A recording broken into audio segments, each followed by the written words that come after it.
Alright guys, so I found a down tree out in my woods and I wanted to try and make something out of it. So today we're going to try and make a top, a spinning top for my little boy. Like I said, I found this out in the woods. I cut a chunk of it off that I can carry back out. I'm not sure what type of wood it is. It looks like a softer wood, possibly a pine or a cedar or something like that. I'm not 100% sure yet, and I won't know until I start turning it and see. So let's go ahead and cut us off maybe a 6 or 8 inch piece and go from there.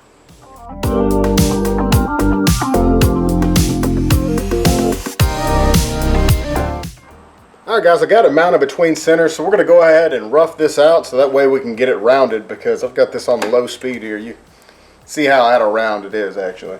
So we'll go ahead and get that rounded off. This is pretty green still, I believe.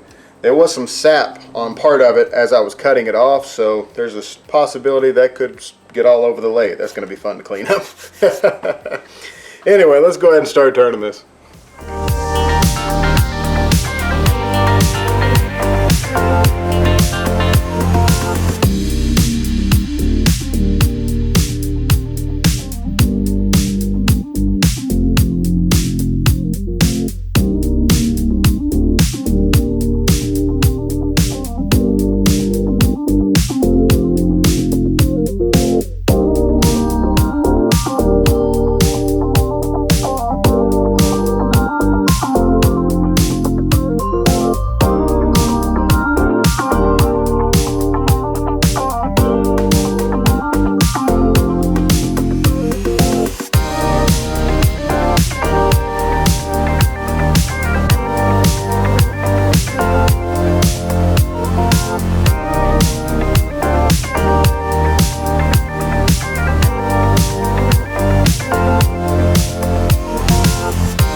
Alright guys, so to finish this, what I'm going to do is I'm going to put some paraffin wax on it. I've got some golf wax right here in my pocket, and you can just get this at your local grocery store. It's for canning. And so I'm going to turn this on at a fairly high speed, so that way whenever I put it against here, it's going to melt into the pores of the wood. Because this is a green wood, this is going to help a little bit to keep it from cracking. I wanted to go ahead and let him be able to use it, so I want to go ahead and put this on it, and it'll help hold in the moisture that's in there, and it'll dry slower. Now there's still a chance that it could crack. There's already a spot right here that looks like it might, but it'll be a fun tour for a little while. He'll get tired of it anyway.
Alright guys, here's our final product. I hope you enjoyed this week's video. Be sure to like, share, and subscribe, and I'll see you next week.